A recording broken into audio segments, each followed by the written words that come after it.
வேட்டையில கூட உயிரோடு இருக்கிற மிருகங்களை தான் வேட்டையாடும். அதுலயும் பெரும்பாலும் தன்னை விட பெரிய சைஸ் உள்ள மிருகங்களை தான் குறி வச்சு தாக்கும், ஜெயிக்கும். எவ்வளவு பசியில் இருந்தாலும் உயிர் இல்லாததை, கெட்டு போனதை தொட்டு கூட பார்க்காது. அப்படிப்பட்ட அந்த சிங்கம் அவ்வளவு ஈஸியா எதையும் தொடாது, தொட்டா விடாது. காட்டோட 4 பக்கமும் மார்க்கிங் மை டெரிட்டரின்னு தன்னுடைய பவுண்டரியை தானே வகுக்கும். அப்படிதான் அந்த காட்டையே தன்னோட கண்ட்ரோல்ல வச்சிருக்கும். சிங்கத்துக்கு கூட்டத்தோட இருக்கிறதுக்கும் தெரியும், தனியா இருக்கிறதுக்கும் தெரியும்.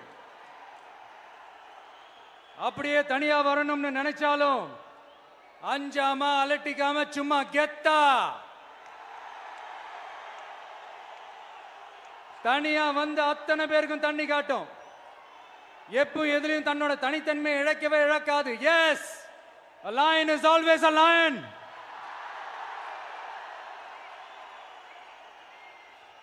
There are so many jackals and other animals in the forest, but there will be only one lion. And even if it is single, it will be the king of jungle. It is not only a description but also a clear declaration. சிங்கத்தை பத்தி பேசிட்டு நம்ம சிங்க குட்டிகளையும் சிங்க பெண்களையும் பத்தி நம்ம பேசாம இருக்க முடியுமா? அவங்கள எப்படி நான் மறப்பேன்? அவங்க தான் என்னுடைய உயிராச்சே. என் நெஞ்சில் குடியிருக்கும்.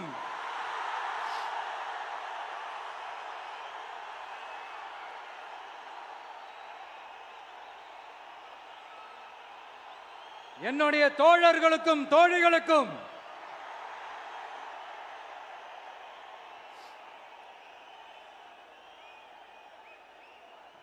நேர்ல வர முடியாத சூழல்ல வீட்டில் இருந்துகிட்டே நம்மளோட இந்த மாநாட்டில் நேரலை வாயிலாக கலந்துகிட்டு இருக்கிற என்னுடைய அம்மாக்கள், அக்கா தங்கைகள், அண்ணன் தம்பிகள், நண்பர்கள் அனைவருக்கும் என்னோட உயிர் வணக்கம். என்னோட உயிர் வணக்கம். என்னோட உயிர் வணக்கம்.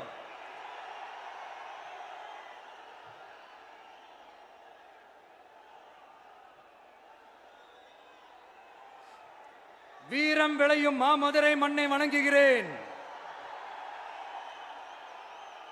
இந்த மதுரைனாலே உடனே ஞாபகத்துக்கு வரது சீறி பாஞ்சி துள்ளி குதிக்கிற யாருக்கும் அடங்காத காளைகள் விளையாடுற அலங்காநல்லூர் ஜல்லிக்கட்டு தான். நம்ம வைகை ஆறு தான். அழகர் ஆத்துல இறங்குற வைபவம். மதுரை மீனாட்சி அம்மன். இந்த மண்ணோட உண்மையான குணம் உணர்வு பூர்வமான மண் இது. அது மட்டும் இல்ல, இந்த மண்ணில் வாழ்ற மக்களும் அப்படித்தான் உணர்வு பூர்வமான ஆளுங்க. நான் இந்த மண்ணில் கால் எடுத்து வச்ச உடனே ஒரே ஒருத்தரை பத்தி தான் மனசுக்குள்ள ஓடிக்கிட்டே இருந்தது. அவர் யாருன்னு உங்களுக்கும் தெரிஞ்சிருக்கும். சினிமானாலும் சரி, அரசியல்னாலும் சரி, நமக்கு ரொம்ப ரொம்ப பிடிச்சது புரட்சி தலைவர் எம்ஜிஆர் அவர்கள் தான். அவரோட பழகிறதுக்கு எனக்கு வாய்ப்பு கிடைக்கல.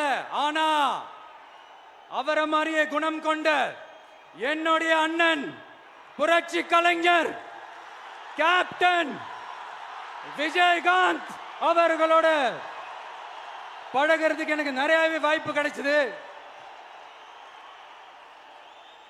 அவரும் இந்த மதுரை மண்ணை சேர்ந்தவர் தானே. அவரை மறக்க முடியுமா? தமிழ்நாட்டு மக்கள் உணர்வுபூர்வமா உண்மையா நம்ம பக்கத்திலே நிக்கிறவங்க. அதுக்கு ஒரு மிகப்பெரிய அடையாளம் தான் இந்த மதுரை மண். நம்ம தமிழக வெற்றி கழகம் கையில் எடுத்திருக்கிற அரசியலும் அப்படித்தான். உண்மையான அரசியல், உணர்வு பூர்வமான அரசியல், நல்ல அரசியல், நல்லவங்களுக்கான அரசியல், நாட்டு மக்களுக்கான அரசியல், நல்லது மட்டுமே செய்கிற அரசியல்.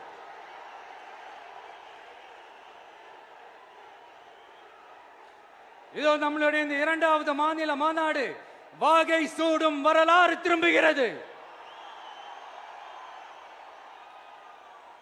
அப்படி இந்த மாநாட்டுக்கு பேர் வச்சிருக்கிறோம். 1967 1977 நம்ம தமிழக அரசியல் ஒரு மிகப்பெரிய ஆட்சி அதிகார மாற்றங்கள் ஒண்ணு நடந்துச்சு இல்லையா? அதே மாதிரிதான் அடுத்த வருஷம் 2026ல அப்படி ஒரு வரலாறு திரும்ப போகுதுன்னு உறுதியா சொல்றதுக்கான மாநாடு தான் நம்மளோட இந்த 2வது மாநில மாநாடு. விக்கிரவாண்டி வீசாலையில் நம்மளுடைய ஃபர்ஸ்ட் மாநாடு நடத்தணும், வெற்றி கொள்கை திருவிழா. அதுக்கப்புறமே நீங்க பார்த்திருப்பீங்க, தமிழக அரசியல் அந்த தட்ப வெப்பத்தையே மாத்தினுச்சு. நமக்கு எதிராக எத்தனை குரல்கள்.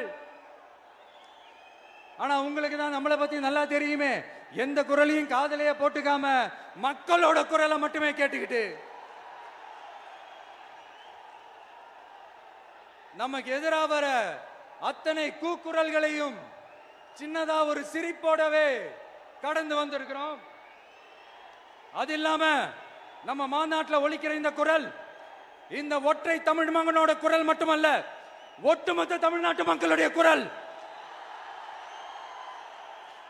தமிழ்நாட்டில் இருக்கிற ஒவ்வொரு வீட்டில இருந்தும் ஒலிக்கிற குரல், ஒட்டுமொத்த உலகெங்கும் வாழும் ஒவ்வொரு தமிழ் வீட்டிலிருந்தும் எழும் குரல். இந்த சினிமா என்கிற மாபெரும் கலை ஆயுதத்தின் வாயிலாக சாதி, மதம், இனம், பாலினம், மொழி கடந்து இந்த நாட்டின் மூளை முடுக்கெங்கும் ரசிகர்களாக இருந்து தோழர்களாக நம்மோடு பயணிக்க துவங்கியுள்ள அனைவரோடும் இணைந்த ஒவ்வொரு மனிதருக்காகவும் ஒலிக்கிற உரிமை குரல்.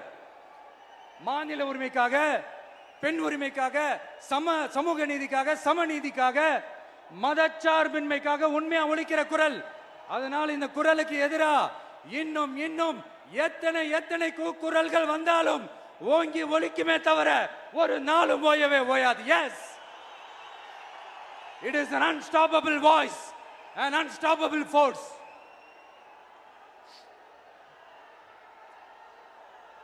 நம்ம அரசியலுக்கு வர்றதுக்கு முன்னாடி அட இவரெல்லாம் வர மாட்டாரியா, அவரே வரல, இவரே வரல, இவருங்க வர போறாரு அப்படின்ட்டு நிறைய பேர் ஜோஷியம் சொன்னாங்க.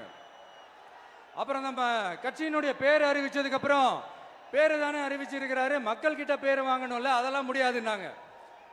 அப்புறம் ரொம்ப முக்கியமா மாநாடுலாம் எவ்வளவு பெரிய விஷயம், அதெல்லாம் இவர் ஒத்தால எப்படி பண்ண முடியும், சும்மா பக்கத்தில் புஷியானதை வச்சுக்கிட்டு மாநாடுல எப்படி நடத்தி காட்ட முடியும், அதெல்லாம் அவங்களால முடியாது. அப்புறம் மழை பெஞ்சு எல்லாத்தையும் எடுத்துரும். ஏன் என் கூட இருக்கிறவங்களே கூட தான் சொன்னாங்க. அதுக்கப்புறம் என்ன நடந்துச்சுன்னு உங்க எல்லாருக்குமே தெரியும். இப்ப புதுசா ஒண்ணு சொல்ல ஆரம்பிச்சிருக்கிறாங்க. அது என்னடானா, ஆட்சியை பிடிக்கிறதெல்லாம் அவ்வளவு ஈஸி இல்லை இல்லையா.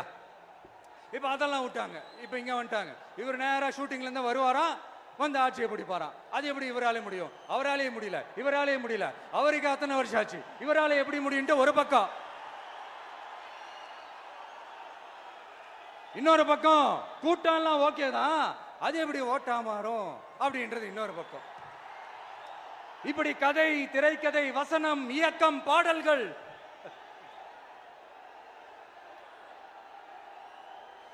அதனால இந்த அரசியல் ஆய்வாளர்களுக்கு நான் சொல்றதெல்லாம் ஒன்னேதான், நல்லா கேட்டுக்கங்க.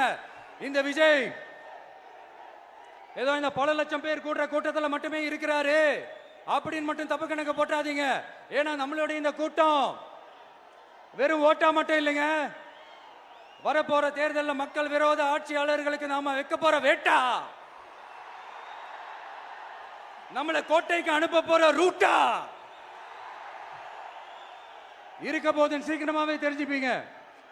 ஏன்னா கோடிக்கணக்கானவங்களோட ஹார்ட்லயும் வீட்லயும் ஏற்கனவே ஆல்ரெடி உயிரா, உணர்வா, உறவா இருக்கிறோம். நம்மளுடைய கனெக்ட் எல்லாம் வெறும் மக்களோட மட்டும்தான். நாம யாருன்னு அவங்களுக்கு தெரியும், அவங்க யாருன்னு நமக்கு தெரியும். நாமளும் நம்ம மக்களும் எப்படி இருக்கிறோம்னு எதிரிங்களுக்கு நல்லாவே தெரியும். இருந்தாலும் இந்த விஜய் எதுக்குப்பா வந்திருக்கிறாரு, இவர் என்ன புதுசா என்ன திட்டம்லாம் சொல்லிட்டாரு அப்படின்னு வேற நிறைய கேள்விகள். இந்த சொல்றேன் தெரிஞ்சுக்கங்க. பெண் குழந்தைகள், பெண்கள் மற்றும் வயசானவங்களோட பாதுகாப்புல தான் நம்ம பிரையாரிட்டியே. அடுத்து இளைஞர்கள், உழவர்கள், உழைப்பாளர்கள், நெசவாளர்கள், மீனவர்கள், ஆதரவற்ற முதியோர்கள், மாற்றுத்திறனாளிகள், மூன்றாம் பால் இனத்தவர்கள்னு இன்னும் யாருக்கெல்லாம் கவர்மெண்டோட ஒரு ஸ்பெஷல் அட்டென்ஷன் தேவையோ அவங்க எல்லாருக்குமான ஒரு கவர்மெண்ட் அமைக்கிறது தான் நம்ம இலக்கே. நான் ஏற்கனவே சொன்னதை தான் நான் திரும்பவும் சொல்றேன். நம்மளுடைய இந்த தமிழக வெற்றி கழகம் ஏதோ அரசியல் ஆதாயத்துக்காக தொடங்கப்பட்ட கட்சியெல்லாம் கிடையாதுங்க. கொள்கை கோட்பாடுகளோடு, தந்தை பெரியார், பெருந்தலைவர் காமராஜர், அண்ணல் அம்பேத்கர், வீரமங்க வேலு நாச்சியார், மக்கள் சேவகர் அஞ்சலை அம்மாள். நம்மளுடைய 5 கொள்கை தலைவர்களோட வழிகாட்டுதல்களோடு தொடங்கப்பட்ட கட்சி. நம்ம ஸ்டாண்ட்ல நாம எப்பவுமே ஸ்ட்ராங்கா தாங்க இருக்கிறோம். அதுல எந்த மாற்றத்துக்கோ எந்த சமரசத்துக்கோ துளி கூட இடமில்லை. நம்மளுடைய ஒரே கொள்கை எதிரி பாஜக தான். நம்மளுடைய ஒரே அரசியல் எதிரி திமுக தான். எப்படி? நம்மளுடைய ஒரே கொள்கை எதிரி, நம்மளுடைய ஒரே அரசியல் எதிரி ஏதோ அண்டர் கிரவுண்ட் ஆதாயத்துக்காக டீல் போட்டுக்கிட்டு டீல் பேசிக்கிட்டு இந்த அலையன்ஸ் வச்சுக்கிட்டு இந்த ஊரை ஏமாத்துற கட்சி எல்லாம் நம்ம டிவிக்கே கிடையாதுங்க. யாருக்காகவும் எதுக்காகவும் எந்த பயமும் கிடையாது. மாபெரும் பெண்கள் சக்தி நம்மளோட இருக்கிறாங்க. மாபெரும் இளைஞர்கள் சக்தி நம்மளோட இருக்கிறாங்க. ஒட்டுமொத்த தமிழ்நாட்டு மக்களுடைய சக்தி நம்மளோட நிக்கிறாங்க. அப்படி இருக்கும்போது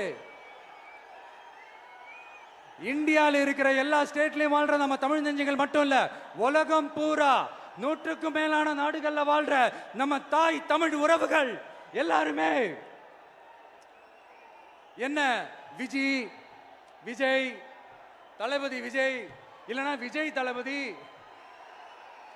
இப்படி சொந்தம் கொண்டாடுற கோடிக்கணக்கானவங்களோட அன்பு மாசியும் நம்மளோட இருக்கும்போது, இவங்க எல்லாருமே நம்மளோட நிற்கும் போது எதுக்குங்க இந்த பாசிச பாஜகவோட நேரடி கூட்டணியோ இல்ல மறைமுக கூட்டணியோ உறவு வச்சுக்க? நாம என்ன உலகமாக ஊழல் கட்சி? என்ன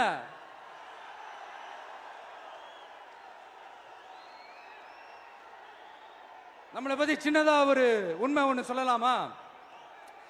என்னடா இவர் வாயால இப்படி சொல்றாருன்ட்டு யாரும் தவறா நினைச்சுக்க வேணாம். ஏன்னா இது ஒரு விதத்துல ஒரு ஃபேக்டும் கூட. அதனாலதான் நான் சொல்லணும்னு ஆசைப்படுறேன். நம்ம யார் தெரியும்ல? நாம எல்லாருமே சொல்றேன். நாம யார் தெரியும்ல? இந்தியாவின் மாபெரும் மக்கள் சக்தி கொண்ட ஒரு மகத்தான வெகுஜன மக்கள் படை.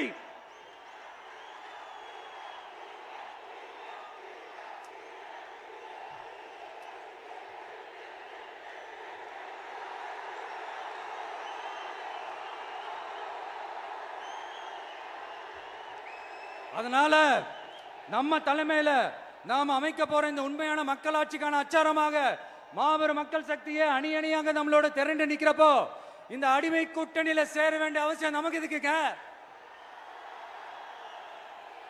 நம்மளுடைய இந்த கூட்டணி சுயமிழந்த கூட்டணியெல்லாம் இருக்காது, சுய மரியாதை கூட்டணியா தான் இருக்கும். இந்த ஒரு பக்கம் RSS கிட்ட அடிபணிஞ்சுக்கிட்டு, இன்னொரு பக்கம் மதச்சார்பற்ற கூட்டணின்னு இந்த மக்களை ஏமாத்துற கூட்டணியெல்லாம் நம்ம கூட்டணி இருக்காது.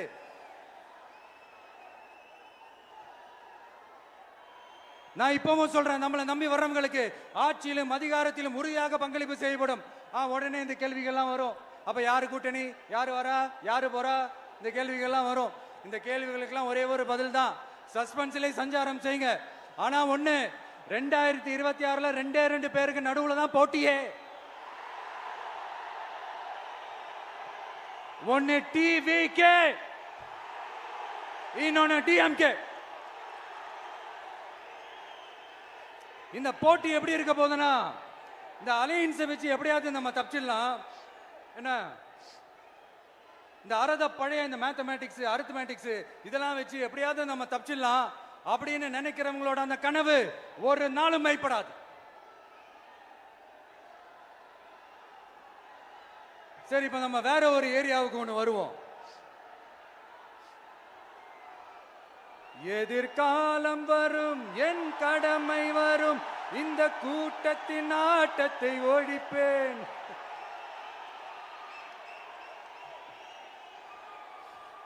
மக்கள் அரசியல் என்ற அந்த சவுக்க கையில் எடுக்கலாமா? யாருக்கு எதிரான தானே கேட்கிறீங்க? வேற யாரு? மறைமுக உறவுக்காரர்களான பாசிச பாஜகவும் பாய்சன் திமுகவும் தான். மாண்புமிகு பிரதமர் நரேந்திர மோடிஜி அவர்களே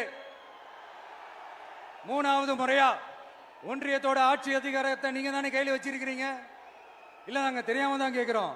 நீங்க ஆட்சிக்கு வந்தது ஒட்டுமொத்த மக்களுக்கும் நல்லது செய்யவா, இல்ல நம்மளுடைய இந்த இஸ்லாமிய நண்பர்களுக்கும் இஸ்லாமிய தோழர்களுக்கும் எதிராக சதி செய்யவா? மக்களுக்கு உங்ககிட்ட கேட்கறதுக்குன்னு ஏராளமான கேள்விகள் இருக்குது.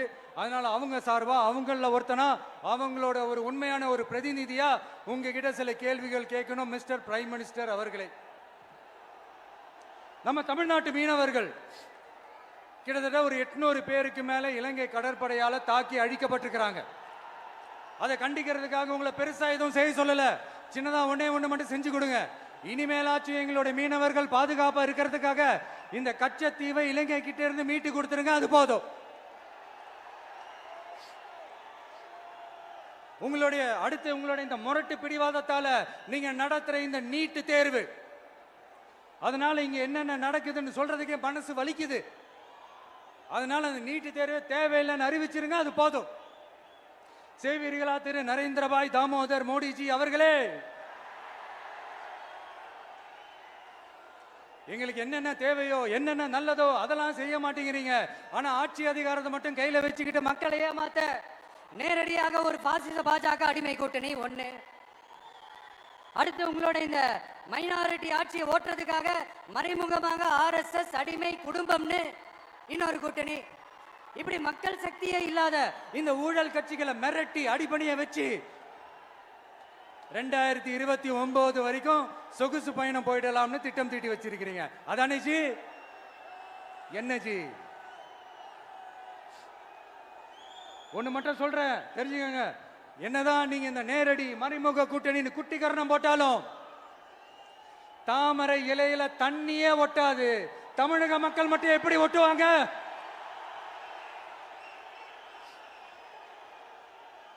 இங்க ஒரு MP சீட்டு கூட தரலன்றதுக்காக தமிழ்நாட்டுக்கும் தமிழ்நாட்டு மக்களுக்கும் எதுவுமே செய்யாம ஓரவஞ்சனை செய்யுது இந்த ஒன்றிய பாஜக அரசு. சங்கம் வச்சு தமிழ் வளர்த்த மண் இந்த மதுரை மண். அதனால இங்க அந்த கீழடியில கிடைச்ச ஆதாரங்களை எல்லாம் மறைச்சிட்டு எங்க நாகரிகத்தையும் எங்க வரலாறையும் அழிக்கிறதுக்காக உள்ளடி வேலை செய்யலாம்னு நினைக்கிறீங்க. தமிழ்நாட்டை தொட்ட என்ன நடக்கும் நீங்க பல உதாரணங்கள் இருக்குது. அதனால இதையெல்லாம் மறைச்சிட்டு எங்க மக்களை ஏமாத்திடலாம்னு மட்டும் நினைக்காதீங்க. மத நல்லிணக்கத்திற்கு பெயர் பெற்ற இந்த மதுரை மண்ணிலிருந்து சொல்றேன், உங்க எண்ணம் எல்லாம் ஒரு நாளும் ஈடேறாது.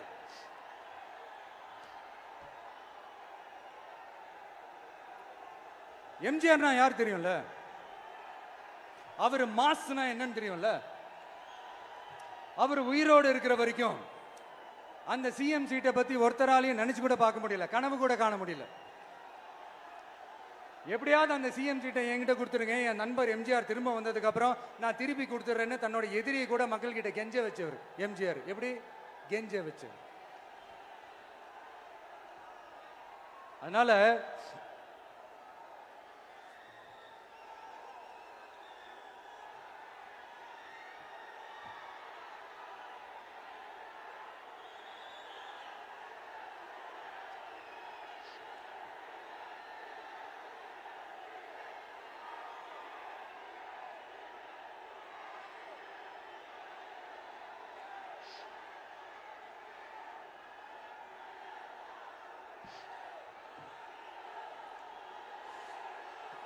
ஆனா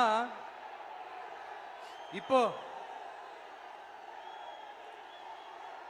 அவர் ஆரம்பிச்ச அந்த கட்சியை, எம்ஜிஆர் அவர்கள் ஆரம்பிச்ச அந்த கட்சியை கட்டி காக்கிறது யாரு? இன்னைக்கு அந்த கட்சி எப்படி இருக்குது? அதை நான் சொல்லிதான் உங்களுக்கு தெரியணுமா என்ன? அப்பாவி தொண்டர்கள் அதை வெளியில சொல்ல முடியாம வேதனையில தவிக்கிறாங்க. 2026 சட்டமன்ற தேர்தலில் யாருக்கு ஓட்டு போடணும், எப்படிப்பட்ட ஆட்சி இங்க அமையணும்னு அந்த அப்பழுக்கற்ற அந்த தொண்டர்களுக்கும் ரொம்ப நல்லாவே தெரியும். அதனால என்ன வேஷம் போட்டுக்கிட்டு பாஜக இங்க தமிழ்நாட்டுக்குள்ள வந்தாலும் அவங்க வித்தை எல்லாம் இங்க வேலைக்கே ஆகாது. இப்படி பொருந்தா கூட்டணியா இந்த பாஜக கூட்டணி இருக்கிறதுனால இப்ப ஆட்சியில இருக்கிற இந்த வெற்றி விளம்பர மாடல் திமுக என்ன செய்யுதுன்னு தெரியும்ல? பாஜகவோட உள்ளுக்குள்ள ஒரு உறவை ஒண்ணு வச்சுக்கிட்டு வெளியில எதிர்க்கிற மாதிரி ஒரு டிராமா ஒண்ணு பண்ணிக்கிட்டு, எதிர்கட்சியா இருந்தா போங்க மோடின்னு பலூன் விடுறது, ஆளுங்கட்சியா இருந்தா வாங்க மோடின்னு கொடை பிடிச்சுக்கிட்டு கும்பிடு போடுறது. இது மட்டுமா? ஒரு ரைடுன்னு ஒன்று வந்துட்டா போதும், இது வரைக்கும் போகவே போகாத ஒரு மீட்டிங், அதை காரணம் காட்டி டெல்லிக்கு போறது, அங்க ஒரு சீக்ரெட் மீட்டிங் நடத்துறது. நல்லா நோட் பண்ணணும் மக்களே, அந்த மீட்டிங் அப்புறம் இந்த இஷ்யூ அப்படியே காணாம போயிருக்குமே. அதேதான் Stalin uncle, what uncle is very wrong uncle.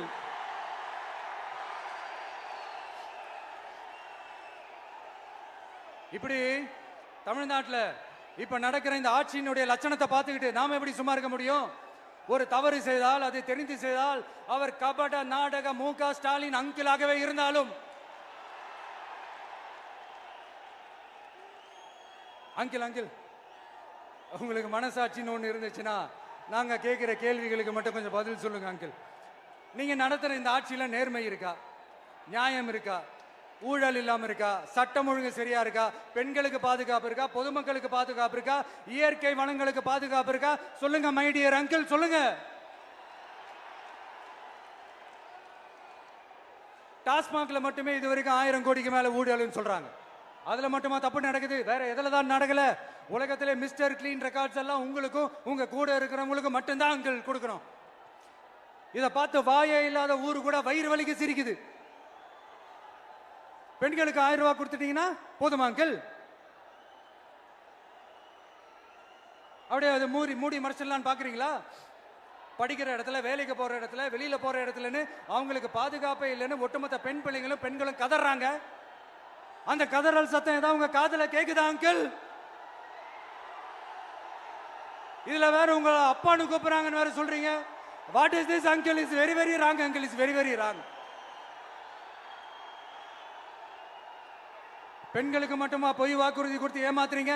அரசு ஊழியர்கள், ஆசிரியர்களை ஏமாத்துறீங்க, விவசாயிகளை ஏமாத்துறீங்க, பரந்தூர்ல பாதிப்பே வராதுன்னு சொல்லி ஏமாத்துறீங்க, மீனவர்களை ஏமாத்துறீங்க, போதைப் பொருள் கலாச்சாரத்தை ஒழிக்காம ஏமாத்துறீங்க. ஐயோ ஐயோ ஐயோ, very very வஸ்ட் uncle, very very வஸ்ட்.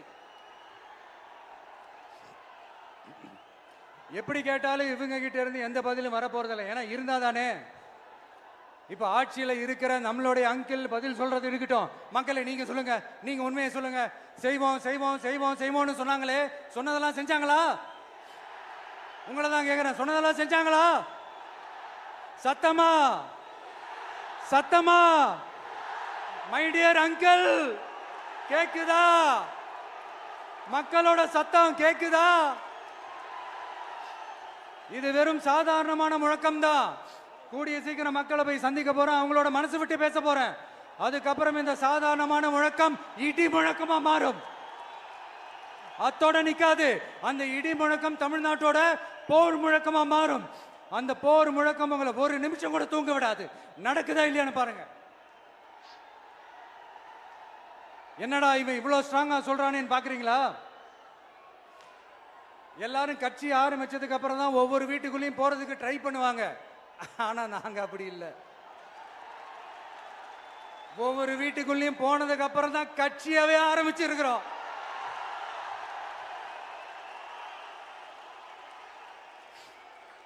அதனால ஒட்டுமொத்தமா எல்லாருமா சேர்ந்து இந்த திமுக ஆட்சிய, கபட நாடக திமுக ஆட்சிய 2026 தேர்தலில் வீட்டுக்கு அனுப்புறோம். வீட்டுக்கு அனுப்புறோம். என்ன நண்பா, சரிதானே? என்ன நண்பி, செய்வீர்கள் தானே? இப்போ உங்களுக்கு சின்னதா ஒரு சர்ப்ரைஸ். நம்ம கட்சியினுடைய வேட்பாளர் பட்டியலை இப்ப நான் அறிவிக்க போறேன். மதுரை கிழக்கு வேட்பாளர் விஜய். இன்னும் முடிக்கல. ஒரு நிமிஷம், இன்னும் முடிக்கல. மதுரை மேற்கு வேட்பாளர் விஜய். மதுரை மத்தி வேட்பாளர் விஜய். மதுரை தெற்கு வேட்பாளர் விஜய். மதுரை வடக்கு வேட்பாளர் விஜய். மேலூர் விஜய். சோழவந்தான் விஜய். திருப்பரங்குன்றம் விஜய். திருமங்கலம் விஜய். உசலம்பட்டி விஜய்.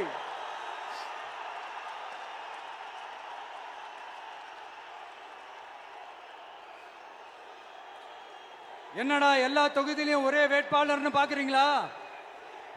234 தொகுதியிலையும் இந்த விஜய் தான். அதாவது உங்க விஜய் தான் உங்க சின்னம். இன்னும் சிம்பிளா சொல்லணும்னா, உங்க வீட்டில் இருக்கிற ஒருத்தர் தான் வேட்பாளரா நிக்க போறாங்க. அந்த வேட்பாளரும் நானும் வேறு வேறு இல்லை. நீங்க அவருக்கு ஓட்டு போட்டீங்கன்னா எனக்கு ஓட்டு போட்ட மாதிரி. இந்த முகத்துக்காக நீங்க ஓட்டு போட்டீங்கன்னா உங்க வீட்டில் இருக்கிற உங்களுடைய வேட்பாளர் ஜெயிச்ச மாதிரி. என்னடா இவர் ஏதோ ஓவரா சொல்றாருன்னு நினைக்க வேணாம். பிராக்டிக்கலா அப்படிதான் இருக்கும், அப்படிதான் இருக்கணும். நீங்களும் அப்படிதான் நினைப்பீங்கன்னு நான் நம்புறேன். ஏன்னா இது நம்மளை விட நம்ம எதிரிங்களுக்கு இன்னும் நல்லாவே தெரியும். அதனால எல்லாம் இந்த அதிகார பலம் எல்லாத்தையும் தூக்கிட்டு வந்துருவாங்க. வரட்டும், பாத்துக்கலாம். TVK will take it, TVK will meet it, TVK will compete with it and TVK will conquer it, TVK will conquer it.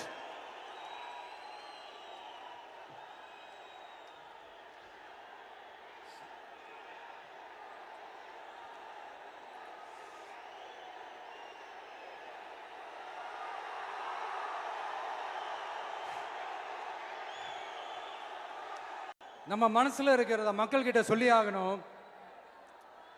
Thoothukudi ஸ்னோலினோட அம்மா என்ன அவங்களோட தம்பி, இன்னும் அவங்க பொண்ணுக்கு நான் தாய் மாமன்னு சொன்னாங்க. அந்த அக்காவோட குழந்தைக்கு மட்டும் இல்லைங்க, என்ன அண்ணனா தம்பியா நினைக்கிற தமிழ்நாட்டில் இருக்கிற என்னோட எல்லா சகோதரிகளின் குழந்தைகளுக்கும் நான் இன்னைக்கு மட்டும் இல்ல, என்னைக்குமே ஒரு தாய் மாமனா தான் இருப்பேன். நீங்க எல்லாரும் என்னுடைய ரத்த உறவு, கூட பிறந்த பொறுப்பு. என் வீட்டு ரேஷன் கார்டுல வேணா உங்க பேர் இல்லாம இருக்கலாம், உங்க வீட்டு ரேஷன் கார்டுல வேணா என் பேர் இல்லாம இருக்கலாம். ஆனா நாம எல்லாரும் ஒண்ணுதான், உறவுதான். நமக்கு இடையே எந்த அரசியலும் உள்ள நுழையவே முடியாது. என்கிட்ட இருந்து உங்களையும் உங்ககிட்ட இருந்து என்னையும் எந்த சக்தியாலும் பிரிக்கவே முடியாது. அப்புறம் நான் ஒன்றும் இந்த மார்க்கெட் போனதுக்கு அப்புறம், ரிட்டையர் ஆனதுக்கு அப்புறம் அடைக்கலம் தேடி அரசியலுக்கு வரல. படைக்கலனோட வந்திருக்கிறோம். பவர்ஃபுல் ஃபோர்ஸோட, மாபெரும் படை வரிசையோட, எல்லாத்துக்கும் தயாராகி தான் வந்திருக்கிறோம்.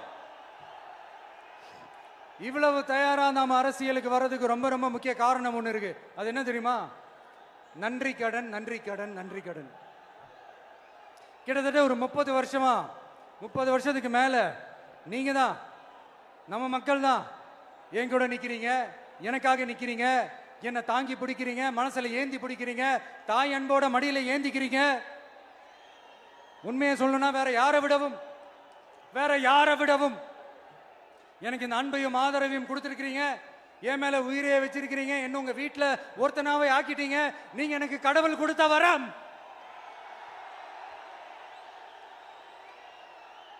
உலகம் பூரா நமக்காக நம்ம கூட நிக்கிற நம்ம மக்களை நான் எப்படி மறப்பேன்? நான் என் லைஃப்ல ரொம்ப உயிரா நினைக்கிறதே பெண்களை, குழந்தைங்களை, இளைஞர்களை, உழைக்கிற மக்களை தான்.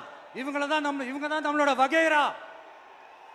இதை பார்த்து தான் நம்மளோட எதிரிகளுக்கு பத்தி எரியுது. அதுக்காக நாம் என்ன செய்ய முடியும்? அதனால நம்ம உறவுகளை, சொந்தத்தை, வகைராவை யாருக்காகவும் எதுக்காகவும் விட்டு கொடுக்க முடியாது இல்லையா? Here at this moment among this August gathering, I want to open my heart and say I enjoy people, I respect people, I worship people.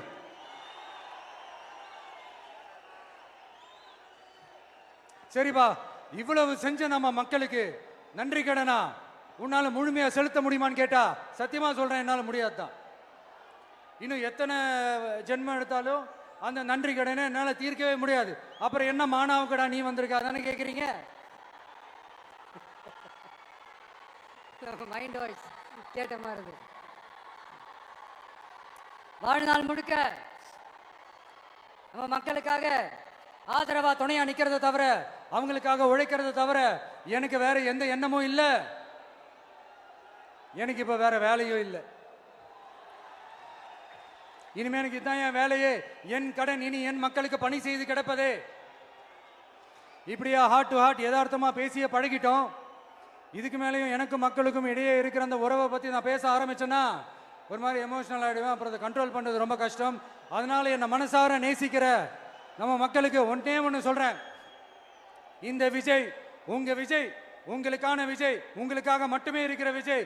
உங்க கூட நிக்க, உங்களுக்காக நிக்க, உண்மையா நிக்க, உணர்வோட நிக்க, உறுதியா நிக்க, உங்க கூட பேச, உங்களுக்காக பேச உண்மையா பேச, உணர்வோட பேச, உறுதியா பேச, உங்களுக்காக சேவை செய்ய உங்க விஜய் நான் வரேன்.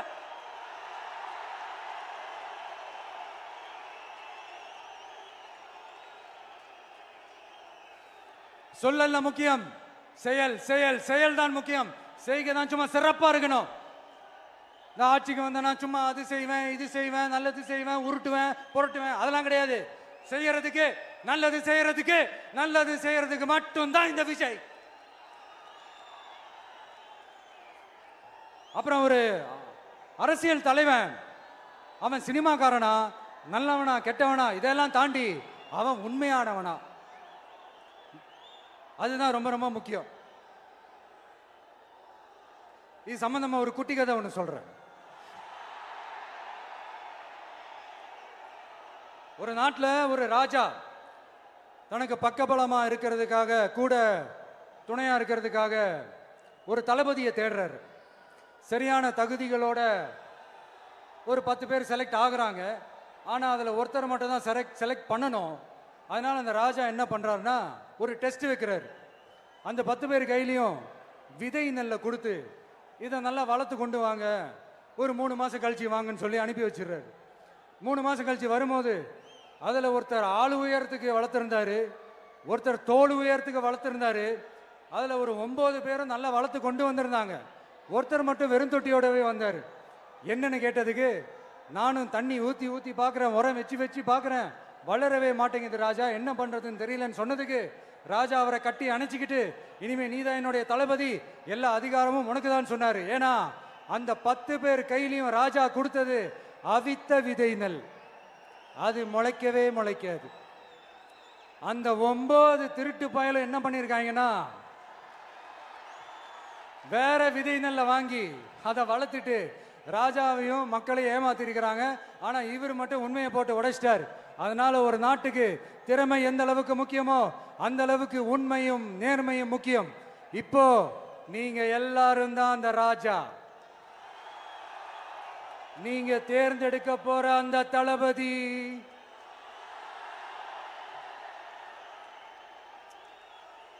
சும்மா சினிமாக்காரன் சினிமாக்காரன் சினிமாக்காரன். அம்பேத்கர் அவர்களை தோக்கடிச்சது சினிமாக்காரன் இல்ல, அரசியல்வாதி. காமராஜர் அவர்களை தோக்கடிச்சது, இங்க விருதுநகர் பகுதியில் தோக்கடிச்சது சினிமாக்காரன் இல்ல, இன்னொரு அரசியல்வாதி. இன்னைக்கும் நம்ம கூட வாழ்ந்துட்டு இருக்கிற நல்ல கண்ணு ஐயாவை தோக்கடிச்சது சினிமாக்காரன் இல்ல, அரசியல்வாதி. இப்படிப்பட்ட நல்ல நல்ல தலைவர்களை எதிர்த்து நின்று தோக்கடிக்கணும்னு அந்த எண்ணத்தை உருவாக்குனது சினிமாக்காரன் இல்ல, அரசியல்வாதி. அதனால எல்லா அரசியல்வாதியும் அறிவாளியும் கிடையாது, எல்லா சினிமாக்காரனும் முட்டாளும் கிடையாது. கான்பிடண்டா இருங்க, நல்லதே நடக்கும், வெற்றி நிச்சயம். மீண்டும் சந்திக்கும் வரை நன்றி, வணக்கம்.